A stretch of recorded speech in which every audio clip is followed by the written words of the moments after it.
What's going on, guys? This is a little look at the High Point carbine, the 995T, which is the what they call the tactical. And my opinions on it, and my opinions are valid because this was the first firearm I ever purchased. And so I've had it for like probably 5 or 6 years. And so I got a good feel and a good understanding for what the rifle really is. I purchased mine at Cabela's. It was $2.99, and it came with a little tactical folding grip, which you can't really see right now, but there it is. It's kind of potato shaped, and you can actually shoot it folded or extend it down, which is pretty nice. It's basically limited to 10-round magazines. I tried the 15-round magazines from, I believe, Pro Mag, and they're absolutely junk. So don't even waste your time trying to buy a 15-round mag. Just buy the standard 10-round mags, which you can find at a lot of places. I would generally pick mine up at eBay. And so let's get on to the rest of what I want to really talk about, which is the reliability and the accuracy.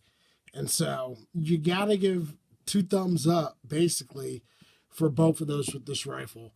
I've had very, very few malfunctions of any type. I think I've had like 2, but I fired, I'd want to honestly say around 2,000 rounds through that rifle. You know, for the first year or so, year and a half, 2 years that I had it, it was literally the only firearm I had. So when I would go to ranges with friends, the only thing I could bring would be this rifle.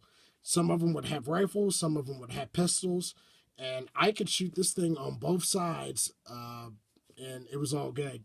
The ammo was cheap, you know, because it's 9mm. It pretty much feeds every ammo I've ever put through it, even some of like the really weird stuff, like Herder's nylon jacketed ammo, or Winchester Ranger, which has a really big hollow point pocket. And so it just feeds everything, man. Also, the accuracy is just incredible out of the High Point. It doesn't matter if I'm at 7 yards, 15, 25, 50, 75, or 100. I can put a good group down with that cheesy rifle. The disassembly sucks on it. You know, that honestly, you know, you really don't have to clean it a whole lot. You know, it will run pretty damn dirty. You know, you can run probably, 1,000 rounds and it would still be functioning just fine. But I've taken it down, honestly, probably around, I want to say about 6 or 7 times. I've broken it down, cleaned it, and then put it back together. The last time I did that was probably about a year ago, but I've only shot it like 3 times since then.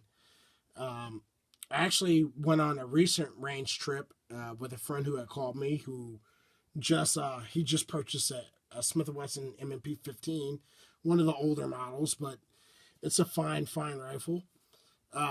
This thing was out shooting it at 25 yards offhand. He was using a True Glow red dot. It kind of looked like a RMR, so that kind of a style and shape red dot. And he had really good groups. I mean, they were pretty tight at 25. But this thing, it pretty much does, all bullet holes touching at 25. I'm using the UTG, as you can see, 4x32 fixed power scope. It has as you can see, the 4.5 inch long eye relief. It also came with the quick disconnects. Scope rings, which was really nice. It also has the red and green illuminated reticule. And so it only was like $60, I believe, but that scope is perfect for the High Point. So if you're looking for a good solid scope or a red dot or something like that, I would recommend this UTG here you see. It's been excellent. Accuracy has been awesome. No complaints. Everybody seems to enjoy shooting this rifle with that setup. I did have to remove the factory iron sights. I had actually knocked over my rifle one day and I broke off the front post, which is why you don't see it hanging out there. Um, Other than that, for basically $360, you can get yourself a pretty banging setup that you can use pretty effectively. Uh, Pretty much a lot of people down the high point carbine or the high point products in general. Yeah, because they're inexpensive, but pretty much the people that I know that own them say they're phenomenal and they love them and they're not going to sell them. So pretty much I never see use high point carbines in the store because the people that usually buy them and shoot them end up really liking them because they do work. It's just a good cheap option. It was a great rifle for me for my first rifle. It really helped me appreciate the other calibers and the look for different features that I wanted on other guns. So it definitely has a good soft spot for me, and I still like taking it out. But other than that, y'all take it easy. Peace.